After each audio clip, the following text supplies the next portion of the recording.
Hi, Dean here, and first thing I want to say is I do videos on women's reproductive health, hysteroscopy, outpatient hysteroscopy, stuff like that on a regular basis, and know the irony of a middle-aged white man talking about these things hasn't left me, and the fact that I often seem to be taken more seriously than women on this subject, and I have had quite a few meetings with doctors and nurses to try and get pain relief and better information. So the irony has not left me. First thing I want to say is you're fantastic. I really do look forward to seeing your stuff on my timeline, which is unusual because a lot of the stuff I see, not all, but some of the stuff I see, it's upsetting or draining sometimes, and I really think it's great that you offer sedation for your hysteroscopy. In the UK, we get a mixture. Some are offered a GA or spinals now because of COVID, but not told of the risk of severe pain. 1 or 2 hospitals do give a genuine informed choice, but they're very rare. Some just say this is done in outpatient, so unless they bang on the table and say I want a GA, they don't get one. Then they find out that they find it painful. In fact, we've had conversations with anaesthetists that said, I've done a lot with spinals. Basically, I've had to pick up the pieces after. So my question is, is it possible you could do a post or a tweet or anything mentioning the fact that you offer this with sedation? And I got accused recently of saying, what about patient autonomy? You don't respect patient autonomy. No, what she meant was, and it was Kelly Wright, so I hope you're not best friends with her. Kelly Wright is their right to talk women into outpatient. And she absolutely meant that, because I saw one of her videos recently, and she talks about pushback.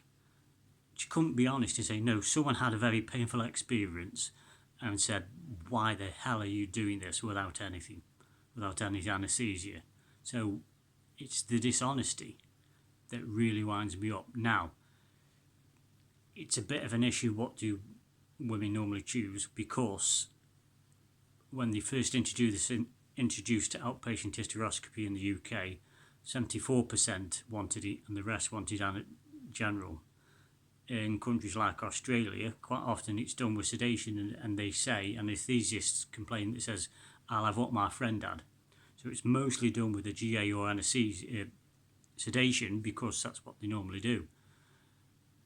So, and again, some hospitals in this country do 96 to 98% in outpatient straight off, simply because they don't offer a choice. They just say this is how it's done. So unless they bang their fist on the table, they don't get a choice till they find out after they weren't suitable or for whatever reason. So I just wanted to say it's great what you're doing, and that article on toxic positivity just fits in, because I speak to quite a few women and they say, and the generalist, some of them say it was almost sold to me like it's, like it's empowering to do this without anaesthesia. It's like, it's sold as a positive, like you say, congratulations. It says, congratulations, it's like, congratulations, you can do this without anaesthesia, and it will hurt, but it'll be over quick, and you can see you can done it, and you did ever so well. That comes up a lot. You did ever so well. So I just think it's great that you do this with sedation, because I don't hang around the fertility crowd a lot, but I do know that some women that have had this have actually found it acceptable as a one-off, because they used flexibles and they used local, and it was only diagnostic, operative sucks, but they found it generally acceptable as a one-off. Found if they had to do it repeatedly on an ongoing basis, it broke them. Emotionally, it broke them. It destroyed them. So that's not often talked about. They talked about, well, we can get away with it without anaesthesia, but they don't talk about the consequences of doing it without anaesthesia aren't always pain. It's emotional pain, trauma, that has long-term effects. And there was a case with Joe Goody in the UK. She's the head of, there's a charity now promoting smear tests. However, the reason she died or had severe cervical cancer was because she'd previously had a lease. She previously had treatment and found it that traumatic she wouldn't go again. So that's the real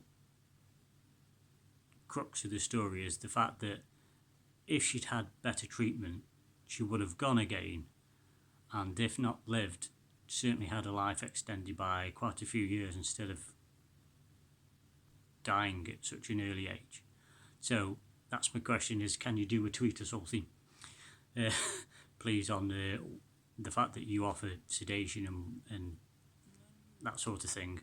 If not, okay, thanks, bye.